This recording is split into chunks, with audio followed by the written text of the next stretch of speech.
In March 2008, the body of 38-year-old Daniel Carrington was discovered in the basement of The Crest, a luxury condo building in downtown Chicago. An investigation uncovered a chilling web of corporate fraud and corruption tied to billionaire developer Victor LaSalle. In 2006, at the prestigious accounting firm Harper & Gray, a series of decisions were set into motion that would ultimately lead to betrayal, greed, and murder. On the 6th of March, 2008, a cold Thursday morning, the Chicago police received a frantic 911 call from a maintenance worker at The Crest, a luxury condo building in downtown Chicago. His voice trembled with urgency as he described finding a man lying motionless in the dimly lit basement. The man, later identified as Daniel Carrington, was sprawled face down on the cement floor, a dark pool of blood slowly spreading around his head. The sight had paralyzed the worker, who stood frozen until he managed to shakily dial for help. When officers arrived on the scene, they were met with a haunting silence, broken only by the hum of the building's old furnace.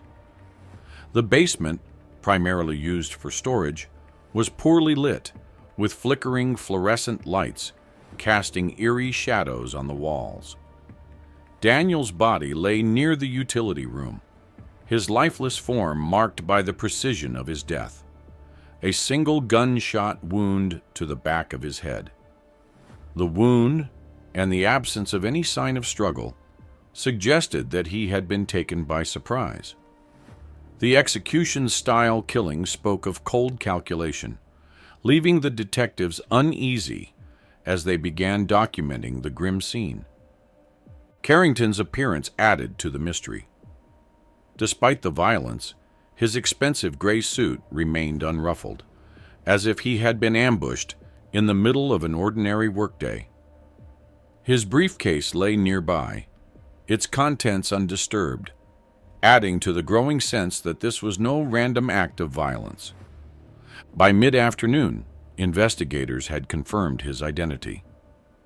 Daniel Carrington, a 38-year-old accountant, was a rising star in Chicago's financial circles.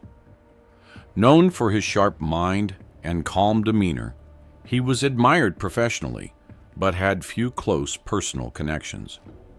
His marriage to Natalie Carrington had fallen apart 2 years earlier, leaving behind an estranged wife and whispers of tension. Daniel's professional partner, Julian Price, a charismatic but guarded man, was his closest ally, or so it seemed on the surface. The police reached out to Natalie first. On the 8th of March, she was brought in for questioning. Despite their estrangement, Natalie appeared deeply shaken by the news of Daniel's murder. She recounted their marriage as a mix of success and struggle, marked by Daniel's relentless ambition and increasing detachment in his later years. She admitted they hadn't spoken much since the divorce, but revealed a curious detail. Daniel had confided in her shortly before his death, hinting at a mounting fear of someone he referred to as a shadow. Natalie claimed he had been vague, brushing off her concerns when she pressed for more details. She described Daniel as a man who internalized his troubles, rarely revealing the full extent of what was on his mind. When the detectives turned their attention to Julian Price, the contrast between his outward charm and his guarded responses was striking. Julian, who had partnered with Daniel to manage some of Chicago's wealthiest accounts, described their relationship as strictly professional. Yet there was a lingering hesitation in his tone as he spoke of Daniel's behavior in recent weeks. Julian admitted that Daniel had become paranoid, frequently checking over his shoulder and speaking cryptically about needing to clean house. When pressed, Julian deflected, claiming he didn't pry into his partner's personal affairs. As the investigation continued, the detectives began sifting through Daniel's personal and professional life. His laptop, found in his apartment, held a trove of encrypted files that hinted at a side of Daniel no one had seen before. The encryption was sophisticated, suggesting that Daniel had been deliberately hiding sensitive information.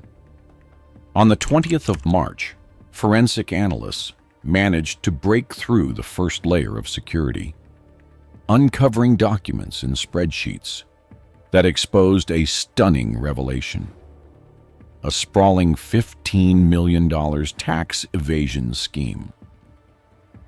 The scheme wasn't a simple misstep in accounting. It involved shell companies, falsified invoices, and a network of influential businessmen working together to siphon millions in unpaid taxes. Daniel's role seemed central. He wasn't just an observer, but an orchestrator. Yet, the files painted an incomplete picture. They hinted at pressures beyond greed, suggesting Daniel might have been coerced into his involvement. These discoveries opened a Pandora's box of questions. Who else knew about the scheme? Had Daniel planned to expose it, or had he been silenced to protect the secret? The name Victor LaSalle, a powerful real estate developer, surfaced multiple times in the files, but connections remained murky. For the detectives, every answer seemed to lead to more questions, deepening the mystery surrounding Daniel's life and death. As the city buzzed with speculation about the murder of one of its prominent accountants, the detectives couldn't shake the feeling that this was only the beginning. Daniel Carrington's secrets had started to unravel, and with them came a chilling realization. His murder wasn't just a crime, it was a message, one that would echo far beyond the quiet basement of the Crest. In 2006, Daniel Carrington was at the peak of his career. His name echoed in the hallways of Harper & Gray, the prestigious accounting firm, where he had carved out a reputation as a meticulous and ethical professional. His rise within the firm had been swift, fueled by his sharp intellect and a relentless drive to prove himself. Daniel wasn't just an accountant. He was the person people trusted with their most complicated financial puzzles. It was this reputation that caught the attention of billionaire developer Victor LaSalle, one of Chicago's most influential and controversial figures. Victor LaSalle's construction empire was legendary, stretching across states and dominating skylines with towering luxury projects. But his business practices had always been a topic of whispered speculation. To most, LaSalle was a visionary. To others, he was a man who played dangerously close to the edge of legality. When LaSalle requested Daniel's expertise to audit his company's financials, it was seen as an honor. For Daniel, it felt like a golden opportunity, a chance to prove his worth on a grander stage. As Daniel immersed himself in LaSalle's financial records, the picture that emerged was far from clean. The books were a labyrinth of false entries, phony vendors, and offshore accounts. Daniel's sharp eye quickly identified the glaring discrepancies: millions of dollars in unreported income and transactions that didn't add up. At first, he assumed LaSalle had been duped by an unscrupulous accountant. But the deeper he dug, the clearer it became that the fraud was intentional and orchestrated. Initially, Daniel felt compelled to report his findings. This was, after all, the kind of unethical behavior that he had built his career standing against. But before he could act, LaSalle called him in for a private meeting. The conversation was disarming. LaSalle didn't deny the irregularities. Instead, he framed them as strategic accounting, a victimless game that allowed him to keep his business afloat in a competitive industry. He offered Daniel a choice: report the findings and risk alienating a powerful client, or join the operation and share in the immense profits. For days, Daniel wrestled with the decision. He wasn't a man drawn to easy money, but life had its pressures. Student loans still loomed over him. His divorce from Natalie had left him financially drained, and the allure of financial freedom was difficult to ignore. When LaSalle sweetened the offer with promises of discretion and significant payouts, Daniel finally relented, convincing himself that the scheme was harmless. It wasn't theft, he told himself, just creative accounting. By mid-2006, Daniel was fully embedded in the scheme. His expertise became invaluable, streamlining the fraudulent practices and concealing the money trail with precision. The payouts were substantial, allowing Daniel to clear his debts, upgrade his lifestyle, and project an image of success that masked his growing guilt. But no amount of money could silence the nagging voice in his mind that questioned his choices. He began to avoid Natalie, his ex-wife, and even his closest friends, fearing they might see through him. As 2007 rolled in, the scheme expanded. LaSalle's ambitions grew, and with them came the need for more collaborators. Daniel found himself managing not just LaSalle's accounts, but those of several high-profile clients, including city council members and a deputy mayor. These officials funneled public funds into fraudulent development projects, receiving kickbacks in return. Daniel became the linchpin of an intricate network of corruption, his once pristine reputation now deeply entangled in the deceit. Unbeknownst to Daniel, cracks were already forming. Investigative journalist Emily Vargas, known for her dogged pursuit of the truth, had been following LaSalle's projects for months. Public records showed inconsistencies in the city's budgets tied to LaSalle's developments, and Emily was determined to uncover the source. Her investigations led her to Harper & Gray, where Daniel's name began to appear frequently in connection with suspicious transactions. Meanwhile, within the operation itself, tensions were rising. One of Daniel's co-conspirators, Bradley Knox, was growing increasingly reckless. A brash and impulsive businessman, Knox believed he deserved a larger share of the profits.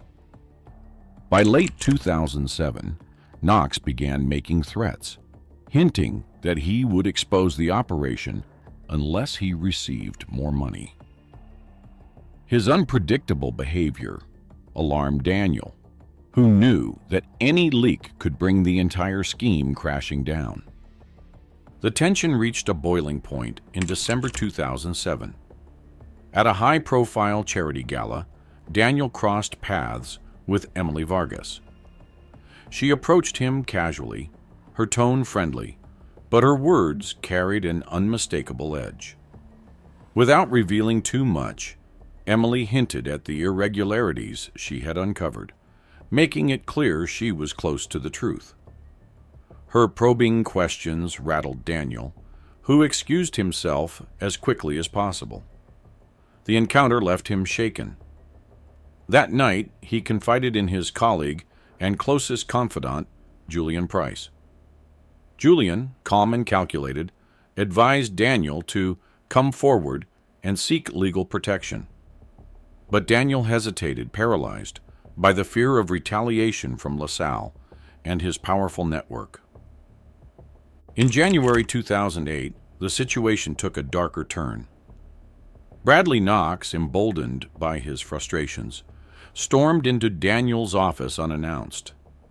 Their argument grew heated, loud enough for Daniel's secretary to hear muffled threats through the closed door.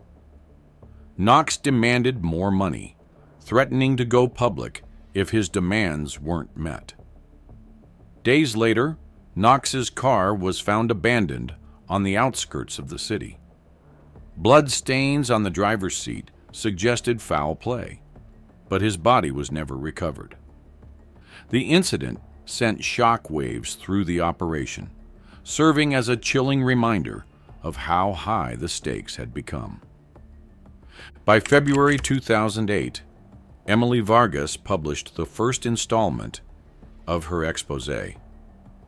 The article implicated Victor LaSalle, detailing the discrepancies in his developments and raising questions about his financial practices. While Emily stopped short of naming Daniel, the pressure on him intensified. LaSalle, already suspicious of leaks within the group, began to turn his attention toward Daniel. The trust that had once underpinned their arrangement was eroding, and Daniel could feel the noose tightening around him. Each passing day brought a new wave of anxiety, and Daniel's once steady demeanor began to crack. The walls were closing in, and he knew it was only a matter of time before everything unraveled. By the 20th of February, 2008, Daniel Carrington could no longer ignore the weight crushing his soul. The fear that had once been a faint whisper was now a deafening roar in his mind. Every decision he had made over the past 2 years, every compromise of his principles, seemed to lead him to this moment. He was haunted not just by what he had done, but by what he had become. A man tangled in deceit, corruption, and now the shadow of death.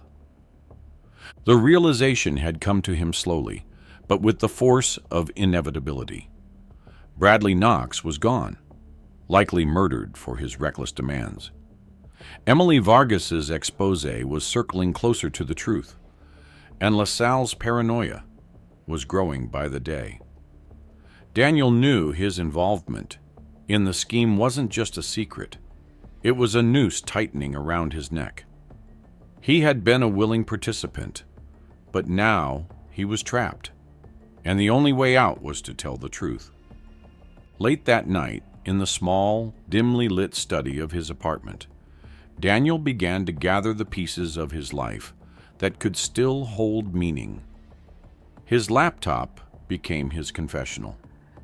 He compiled every document, every email, and every financial record he had touched that connected him to LaSalle's empire of fraud. He worked methodically, the flicker of the screen casting shadows on his tired face. The files were damning, detailing millions in laundered funds, bribes to city officials, and even hints of Knox's disappearance. With every click, he felt the weight lifting slightly, though the fear remained. He encrypted the files and backed them up on a secure drive, hiding it in the hollow base of a table lamp in his study. This was his safeguard, the one thing that might protect him if he didn't survive what came next. He thought briefly of calling the authorities immediately, but he wasn't ready, not yet. He needed to confide in someone he trusted, someone who could help him navigate the storm. On the 21st of February, Daniel reached out to Julian Price. Julian had been his closest ally for years, the one person who had always seemed to have his back. Over coffee, in the quiet corner of a downtown cafe, Daniel laid out his plan in subdued tones, careful not to draw attention. He revealed his intention to turn over the evidence and cooperate with authorities, hoping to bring an end to the scheme before it claimed more lives.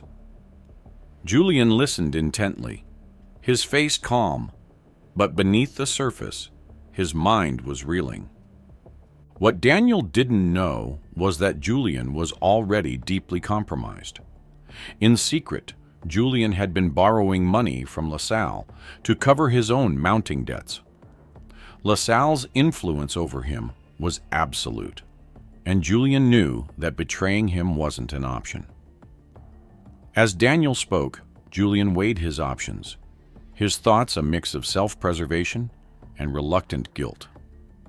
By the end of their meeting, he had made his decision. Daniel trusted him, and Julian would use that trust to save himself. Within hours, Julian met with LaSalle in the back room of an upscale restaurant. The air was tense as he revealed Daniel's intentions. LaSalle's reaction was cold, calculated. He didn't rant or rage, he simply nodded, absorbing the information. By the end of the meeting, LaSalle had a plan, one that would ensure Daniel wouldn't live to see the truth come to light. The next 2 weeks passed in a haze for Daniel. He carried on with his routine, but the paranoia was unbearable. He felt watched everywhere he went, the weight of invisible eyes following him. By the 5th of March, LaSalle made his move. Using his charm and influence, he contacted Daniel, inviting him to a meeting at the Crest, a luxury condominium where LaSalle often hosted private discussions. LaSalle framed it as an opportunity to resolve their differences and finalize the dissolution of their partnership. Desperate to believe that LaSalle might let him walk away, Daniel agreed. That evening, he arrived at the Crest, the tall building casting long shadows in the fading light. He was greeted by a concierge and directed to the basement level, a private area LaSalle claimed was perfect for confidential discussions. Daniel hesitated briefly at the elevator, his instincts warning him to leave, but he pushed forward, driven by a fragile hope. The basement was eerily quiet, the hum of machinery the only sound. LaSalle wasn't there. Instead, Daniel found himself face to face with a masked figure, the glint of a pistol catching the dim light. There was no time to plead, no chance to escape. The gunshot echoed through the room, shattering the silence. Daniel collapsed instantly, his lifeless body crumpling to the cold cement floor. His carefully laid plans, his encrypted files, and his hopes of redemption died with him. The hitman disappeared into the shadows, leaving Daniel alone in a growing pool of blood. It wasn't until the next morning that a maintenance worker stumbled upon the scene, triggering a chain of events that would finally expose the truth. The encrypted files Daniel had hidden would become the key to unraveling the scheme.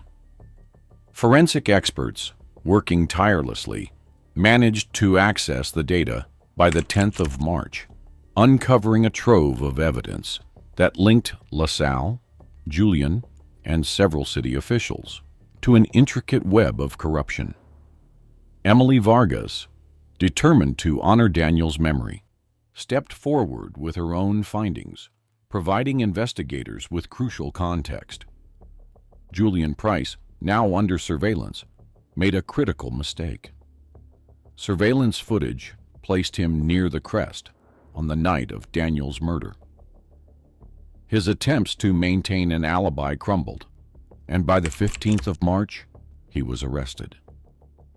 The trail of evidence led straight to LaSalle, whose fingerprints were all over the operation. His arrest on the 20th of March sent shockwaves through Chicago's elite, exposing a network of corruption that reached far beyond Daniel's tragic death. In the end, Daniel's decision to act, though it cost him his life, became the catalyst for justice. His encrypted files not only brought down a powerful criminal, but also shed light on the darker corners of the city, forcing an entire community to confront its complicity in a system built on greed and betrayal. The aftermath of Daniel Carrington's murder was as complex as the life he had lived. The web of corruption he had been entangled in was exposed in shocking detail during the trial, shaking Chicago's political and business elite. But the ripples of the tragedy didn't stop at the courtroom. They spread outward, touching everyone who had been connected to Daniel's story in profound and lasting ways. Emily Vargas, the journalist whose relentless reporting had cracked open the case, became the face of journalistic integrity in the wake of the scandal. Her series of articles, based on Daniel's encrypted files and her own investigative work, painted a vivid picture of greed, deception, and betrayal at the highest levels of power. The public was captivated by her work, which uncovered not only the corruption of Victor LaSalle, but also the complicity of city officials and other influential players. In 2009, Emily's reporting earned her the prestigious Pulitzer Prize for investigative journalism. The honor was a validation of her tireless pursuit of the truth, but it came with a heavy burden. The deeper Emily had dug, the more she uncovered about the pervasive nature of corruption. For every crime exposed, there were whispers of others left unreported, hidden behind layers of deceit. By the time she stood on the stage to accept the Pulitzer, Emily was no longer the idealistic journalist who had started investigating LaSalle's development projects. The case had left her disillusioned, questioning whether justice could truly prevail in a system so deeply flawed. Despite her public accolades, Emily withdrew from the limelight in the months that followed. She turned down lucrative offers to write books and host television specials, choosing instead to focus on mentoring young journalists. She believed in the power of the press, but knew firsthand how dangerous the pursuit of truth could be. Her experience with the case had taught her that change was slow and often came at great personal cost. For Natalie Carrington, Daniel's widow, the years following his death were marked by both grief and a determination to salvage something meaningful from the tragedy. The revelations about Daniel's involvement in LaSalle's scheme had been a bitter pill to swallow, tarnishing the image of the man she had once loved. But as the full story emerged, Natalie came to understand the fear and guilt that had driven Daniel in his final days.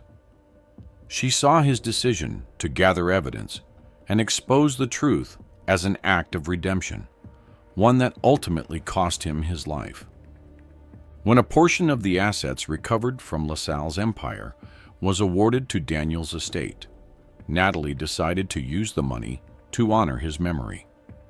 In 2010, she established the Carrington Foundation, a nonprofit organization dedicated to aiding whistleblowers and exposing corporate crime. The foundation became a beacon of hope for those trapped in unethical systems, providing legal and financial support to individuals willing to stand up against corruption. The work gave Natalie a sense of purpose, helping her channel her pain into something positive. She became a quiet but determined advocate, working behind the scenes to build partnerships with investigative journalists and legal experts. The Foundation's successes, including several high-profile cases, were a testament to her unwavering commitment. But for Natalie, the work was also deeply personal. It was her way of ensuring that Daniel's story would not be forgotten, that his sacrifice would mean something. Meanwhile, the city of Chicago grappled with the fallout from the scandal. The arrests of Victor LaSalle and Julian Price, along with several city officials, sent shockwaves through the political and business communities. Public outrage forced the city government to implement reforms aimed at increasing transparency and accountability. New regulations were introduced to monitor development projects and prevent the kind of fraudulent practices LaSalle had used to enrich himself. Yet despite these changes, whispers of ongoing corruption lingered. For every official held accountable, there seemed to be others who had slipped through the cracks. The system, while shaken, remained intact, its foundations too entrenched to be completely uprooted by a single case. Residents of Chicago, weary but hopeful, watched as the city attempted to rebuild its reputation. In the years that followed, Daniel's name became a symbol of both caution and hope. To some, he was a cautionary tale, a man whose ambition had led him down a dangerous path. To others, he was a tragic hero, someone who had tried to make amends and paid the ultimate price. His story continued to resonate, sparking debates about morality, justice, and the cost of redemption. For those closest to him, the memory of Daniel was a constant presence. Emily Vargas, though she rarely spoke about the case publicly, kept a framed copy of one of Daniel's encrypted files on her desk, a reminder of the power of truth. Natalie Carrington, in her quiet moments, often visited the small garden she had planted in his honor, a place where she could reflect on the man he had been and the legacy he had left behind. The aftermath of Daniel Carrington's death was not a clean resolution. It was messy and imperfect, a reflection of the world he had lived in. But amidst the grief and disillusionment, there were glimmers of hope, acts of courage and determination that reminded everyone that even in the darkest moments, there was a chance for redemption. Don't forget to like and subscribe so you never miss our daily updates. For more shocking stories, check out The Alabama Wife Who Uncovered Her Husband's Affair with His Niece during a family reunion. Let us know your thoughts in the comments below.